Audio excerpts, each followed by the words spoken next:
Seguimos aqui no nosso estúdio, na nossa arena, né, Stephanie? Vamos, Rafa. A gente está tentando entender um pouco, né, desse cenário, dessa pesquisa que foi divulgada ontem pelo IPEC e pensando, né, o que andam dizendo, o que andam prometendo os principais candidatos à presidência da República. Vou chamar um trecho da entrevista que Simone Tebet concedeu ontem. Ela inaugurou essas entrevistas com os presidenciáveis aqui na CNN, conversou com o William Vac ontem à noite. E uma das coisas que ela falou tem muito a ver com essa relação turbulenta que andam vivendo as nossas instâncias, essas relações institucionais entre os poderes. Simone Tebet defendeu, por exemplo, que o mandato dos magistrados do Supremo Tribunal Federal não sejam vitalícios, como são hoje, mas que haja um prazo para eles. Vamos ouvir. Com equilíbrio, com moderação, com diálogo, trazendo novamente a Constituição como a nossa Bíblia jurídica e política, colocando, inclusive, rediscutindo, William, a questão do tamanho do papel do Supremo Tribunal Federal. Vamos ser bem objetivos em relação a isso. Esse ponto é nevrálgico. A senhora quer rediscutir o tamanho? No que aspecto? Vitaliciedade.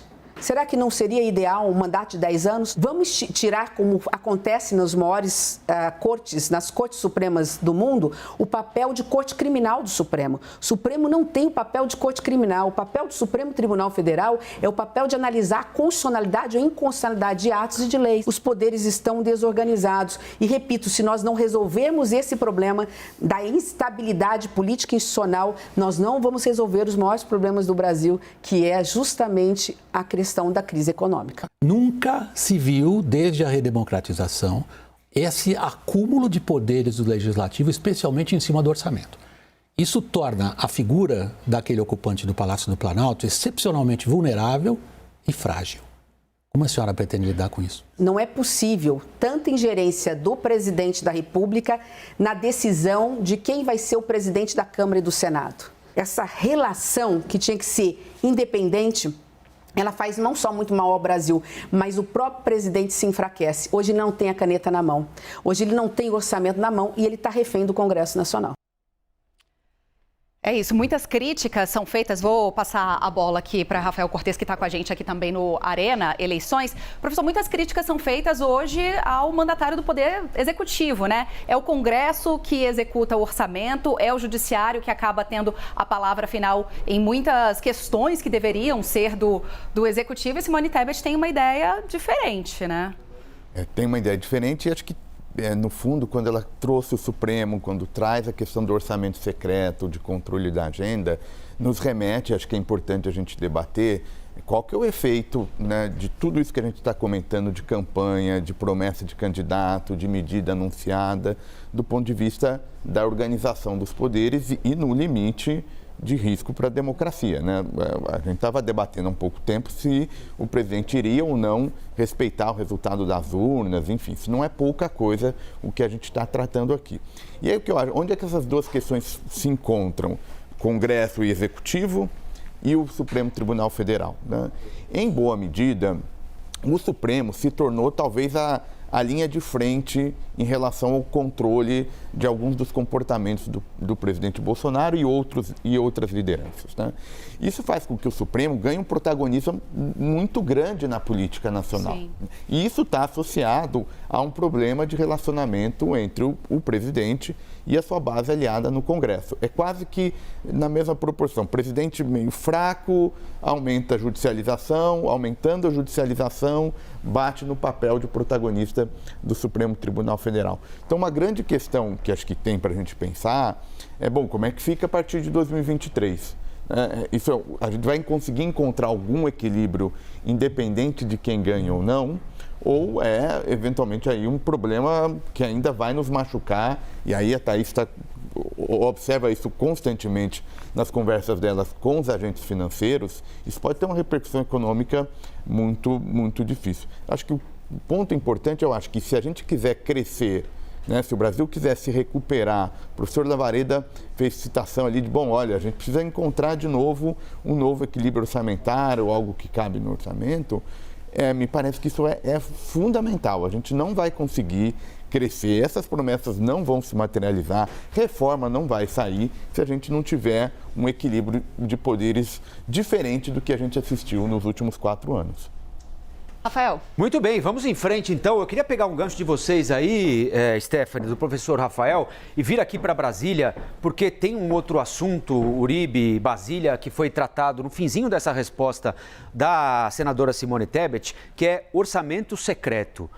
Qual é o nível de enfrentamento que o próximo presidente da República, seja ele quem for, se quiser fazer esse enfrentamento, vai ter de aplicar para conseguir de volta pelo menos uma parte desse dinheiro ou, no mínimo, para dar publicidade devida para a utilização dessa grana toda, em Brasília? O próximo presidente da República, mesmo que seja a reeleição de Lula, que já esteve no comando do país 2 vezes, ou alguém que está tentando 4 vezes, como Ciro Gomes, então tem sua experiência, alguém que está lá dentro do Congresso, como Simone Tebet ou a própria Soraya Tronic, o próximo presidente da República vai encarar um super Congresso Nacional, super poderoso, que conseguiu lançar mão de alguns expedientes nestes últimos anos, né, especialmente na última legislatura, como o orçamento secreto, emenda de relator, que o garantiu mais poder, mais legitimidade na execução orçamentária. Então, o poder legislativo, né, de origem legisla. Hoje não é só isso, é aquele que pode apontar para onde vai o dinheiro também, que consegue garantir parte das atribuições até então do poder executivo de executar o orçamento. Então, isso é um trunfo nas mãos dos parlamentares que é muito caro para eles e dificilmente vai perder importância numa nova legislatura. Veja que são 513 deputados, 81 senadores contra um presidente da República. Eu acho difícil aquietar os ânimos, né, toda essa ascendência, todo esse protagonismo que o Congresso ganhou nesses últimos tempos. Então, é um desafio, porque esse presidente que está assumindo aí, veja que alguns chegaram a falar, não, eu vou inovar trazendo o plebiscito, permitindo que a população possa decidir junto comigo para que eu não fique ali nas mãos do Congresso. Eu estou falando do Ciro Gomes. No caso de Lula, ele tentando dar atenção para o presidencialismo, puxar as origens, né, dizer que sim, continuamos sendo um país do presidencialismo. Eles sabem, dá para perceber no próprio discurso, que vão enfrentar muita dificuldade nessa queda de braço sobre quem tem mais poder, o Palácio do Planalto ou o Congresso Nacional.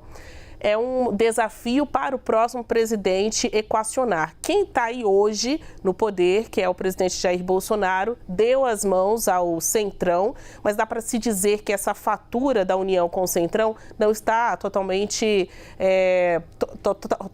paga. Ainda mais porque foi um aliado que chegou no meio do governo para o fim. Então, lá atrás, naquela distribuição de ministérios e tudo mais, o Centrão não participou dessa etapa de governo. Um eventual governo de reeleição do presidente Jair Bolsonaro seria ativamente um governo do Centrão. Então, ali, digamos que esta questão do superpoder do parlamento está mais equacionada. Até conversando, o Uribe estava comigo recentemente em um almoço com uma liderança das maiores ali da Câmara dos Deputados, e eles dizem que Bolsonaro trata o Congresso de uma maneira que nenhum outro presidente tratou. Então, isso é motivo de elogio, o que para a gente, imprensa, e também uma parte da opinião pública é questionável, como a utilização dessas emendas e do chamado orçamento secreto.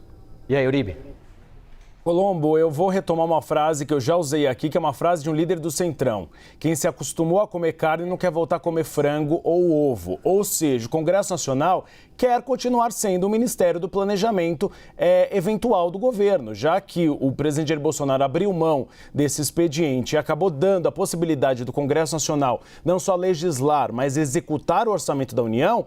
O Congresso Nacional quer continuar com essa prerrogativa. E não vai ser uma batalha, vai ser uma guerra. E o bloco do Centrão já acenou para as candidaturas que será uma guerra. O ex-presidente Luiz Inácio Lula da Silva acenou que não irá empenhar as emendas de relator, porque elas ainda não são obrigatórias.